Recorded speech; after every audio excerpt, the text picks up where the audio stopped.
കർക്കിടകം കഴിഞ്ഞ് ചിങ്ങം ഓണം എത്താനായി. ഇനിയും ഇതിട്ടില്ലെങ്കിൽ എപ്പോഴിടാനാ? അടുത്ത കർക്കിടകത്തിനോ?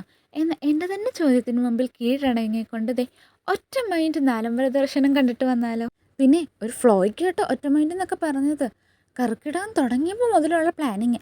തലേന്ന് തന്നെ ഞാൻ ചിറ്റയുടെ അവിടെ പോയി സ്റ്റേ ചെയ്തിട്ടുണ്ടായിരുന്നു. ചിറ്റയുടെ വീട് തൃപ്രയാറാണേ. അങ്ങനെ രാവിലെ തന്നെ ചിറ്റയുടെ കൂടെ അമ്പലത്തിൽ പോയിട്ടുണ്ടായിരുന്നത്. തൊഴുത് കഴിഞ്ഞപ്പോഴത്തേനും അത്യാവശ്യം നേരമൊക്കെ വെളുത്തിട്ടുണ്ടായിരുന്നു. പിന്നെ അവിടുന്ന് നേരെ ഞാൻ ഇരിഞ്ഞാലക്കുടയ്ക്ക് വിട്ടു. എൻ്റെ കൂട്ടുകാരി വരാമെന്ന് പറഞ്ഞാൽ ഇരിഞ്ഞാലക്കുട ആ വീടായതുകൊണ്ടും അവൾ അവിടെ വന്ന് നിൽക്കാമെന്ന് പറഞ്ഞ്. അങ്ങനെ ഞാനവിടെ ചെന്നപ്പോൾ ഓൾറെഡി അവൾ എനിക്ക് വേണ്ടിയിട്ട് വെയിറ്റിംഗ് ആയിരുന്നു. നേരെ ഞങ്ങൾ അമ്പലത്തിലോട്ട് വെച്ച് പിടിച്ചു. അവിടെ അത്യാവശ്യം ഒരു 5 മിനിറ്റോളം ഞങ്ങൾക്ക് ഇരിക്കേണ്ടി വന്നു. പെട്ടെന്ന് തന്നെ ക്യൂ തുറക്കുകയും ചെയ്തു.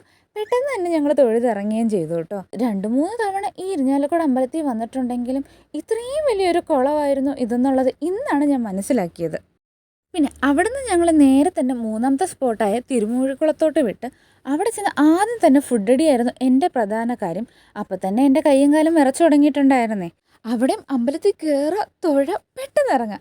അതിനുശേഷം നമ്മൾ നേരെ 4ാമത്തെ സ്പോട്ടിലോട്ട് വിട്ടു. സ്കൂട്ടിയിൽ ഇരുന്നിരുന്നിരുന്ന് എൻ്റെ കുണ്ടി പോയെന്ന് തന്നെ പറയാം. അങ്ങനെ 4ാമത്തെ സ്പോട്ടിൽ പോയപ്പോൾ എൻ്റെ മോനെ 3ാമത്തെ സ്പോട്ടിലത്തെ പോലെ പെട്ടെന്ന് ഇറങ്ങാമെന്ന് കരുതി കയറി ചെന്നതാണ്.